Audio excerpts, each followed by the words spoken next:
Hi, I'm Roberta. Welcome to my kitchen. I'm very excited to have you here today, and I'm very excited to have my friend Anthony from Vanilla with us as well. Thank you so much for having me. Today, we're going to start busting the myth that cheese and seafood don't go together. Now, I'm sure you've heard it, and we've heard it plenty of times. Oh yeah. We don't think it's true, do we? No, there's so many wonderful ways you can pair the two together. It's just about knowing the tips and tricks to get it right. So I'm going to start with a favourite recipe of mine, which speaks to one of my mantras about pairing cheese and seafood, pairing anything really, like and like together. So, beautiful smoked scamozza, scamozza affumicata. Yes. From Vanilla, of course, and beautiful smoked rainbow trout. And we're using gorgeous Murray River smoked trout today. Which brings me to another thing that occurred to me when we started planning this, and I was thinking about like and like. Like attracts like. Beautiful artisanal products like vanilla cheese go really well with Pepe Saya creme fraiche, with the gourmet potato spuds, Yes. with these beautiful Murray River trout fillets, with Carême pastry. So I think you can make your life easy in the kitchen by sourcing the best possible produce, some really good shortcuts like ready rolled puff pastry, and then doing very little with it. Yeah. And of course, you're at Carriage Work Markets in Sydney every Saturday. Every Saturday, yeah. So are a lot of these products. Yep. I know the trout fillets are, I know Pepe is, I know the potatoes are. Not so much Carême, but you can pick that up just about anywhere. In a minute, we're going to toss all this together on a sheet of pastry. Some interesting seasoning, some caraway seeds, one of my favourites with cheese. Yeah. I don't think we use caraway enough.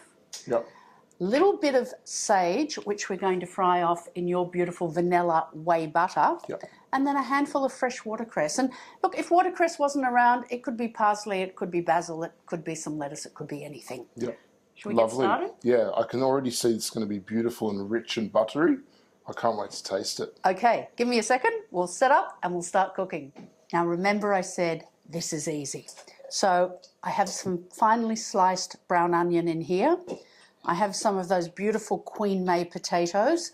I sliced them earlier. That's a great do-ahead tip. Put them in water so they didn't discolour. But if you do that, make sure you pat them dry really well because we want all this gorgeous creme fraiche to stick to them, right? Yeah. So they go in there. And this is another one of those recipes. Those of you who've cooked with me often will know what I'm like.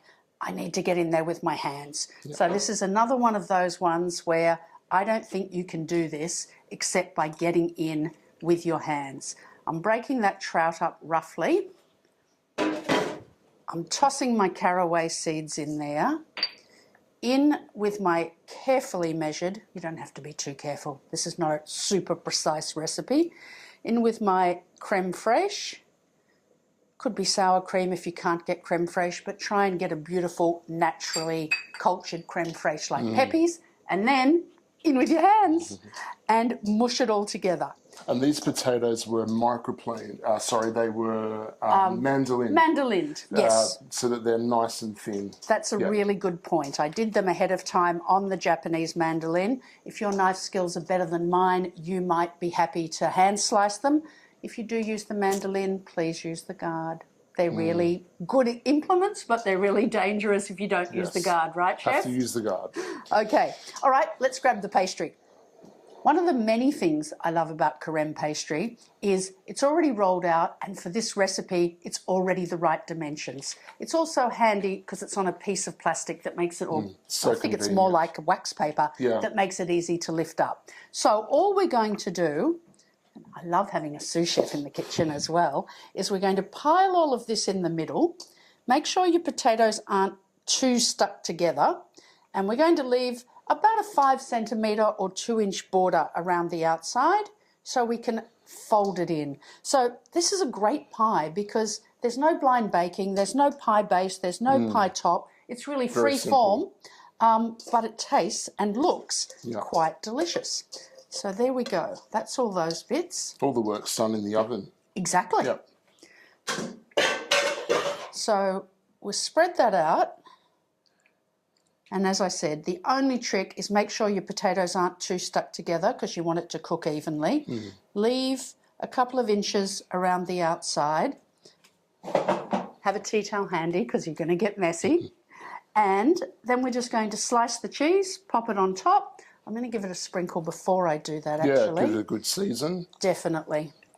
Nothing beats seasoning while you're cooking, right? Yeah. You can add salt at the table, but it's not the same. Yeah. Good grind of black pepper, as much or as little as you like. If you had white pepper, that'd be fine too. And now you could grate the cheese, but I like to slice it. So I'm going to slice this up to go on top. Taste. So good. I love smoked cheese and smoked fish. What a brilliant combo. It's now, beautiful. scamorza. Tell us about scamorza, Anthony. Scamorza is designed to be more of a melting cheese. It's a lower moisture mozzarella, so it still comes from the stretch curd cheese family. So we get some curd, it's cultured, stretched in a very hot water bath. Right, just as you would for a mozzarella di bufala or something, or burrata. Except the curd is cut very fine, and the reason for that is because we want to extract as much whey out of the curd as possible, so we end up with a very firm, drier, low moisture mozzarella at the end. So the finer we cut the curd, the more whey we can extract. It makes sense when someone explains it to you. So, for example, mozzarella di bufala, which is quite a moist, very juicy mouthful. Love buffalo mozzarella. That curd is cut much more coarsely. Right. So we retain that beautiful juiciness in the curd. Whereas for this, very, very fine. And then for this one in particular, because it's affumicata, meaning it's smoked, we then cold smoke it with beechwood. So beechwood. Beechwood. Okay. So it gives it that beautiful, it smells and it tastes like you're eating mozzarella around a campfire. Yeah. I love it. Now that's about all I want. So it's about a half a ball of the vanilla size. Anyway. Chef's treat. Chef's treat, absolutely. So I think is that about 250 grams? 230. 230, so about 115, about half. And now, and look, the thing I will say about Carême is it's so beautiful and natural that it does get soft easily. The puff is an all butter puff. So don't take it out of the fridge. In other words, this has got a little bit too soft because it's been sitting around while I've been talking. Leave it in the fridge as long as you can until you're ready to assemble it. But that's okay because we've got the paper underneath to help lift it onto the baking tray. And look, this other tip, and I guess it's not super essential, but because I want to get the base of this quite crisp and cooked, I've already put my baking tray in the oven. So the oven's on, the tray's heating up. I'm going to pop this on the hot tray on a piece of baking paper, and that's just going to help make sure that that base gets nice and crisp as well. And also from a baking perspective, when you hit really hot heat on the puff pastry, that also helps you get the right puff. So you get this beautiful bounce in the puff pastry, which is going to be He's a very baker. flaky. He's much more of a pastry cook than I am. That looks beautiful. But no, everyone I know who talks about pastry, and you know, the Claire at Carême says, put it in a really hot oven and then turn it down if need be. But you want that heat, don't you? Yeah, bake it hot. And I'm just going to give it a bit of an egg wash to help give it some lovely colour. And then into the oven, and I'll show you what it looks like when it comes out. So here we have it, our beautiful scamorza, smoked scamorza, I should say, smoked trout and potato tart straight out of the oven. Now, of course, we want you to experiment with cheese and seafood, but if you were cooking for a vegetarian, this is a beautiful tart just with the scamorza, the potato, the onion. You can leave the seafood out. I've made it both ways. Mushrooms. You could put mushrooms in it. Beautiful. Absolutely. It's a vegetarian option. Now, I've got a little bit of your beautiful whey butter in here with some sage leaves. Lovely. And I'm just going to pour this over. Don't be shy. Fat and salt, that's where flavour comes from, right? It wasn't rich enough before. Shh. Just a little. It was only a little.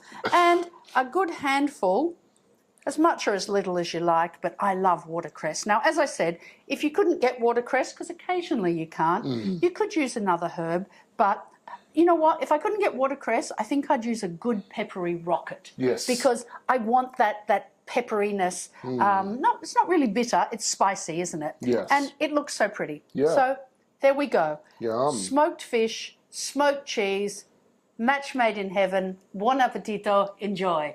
Thank you.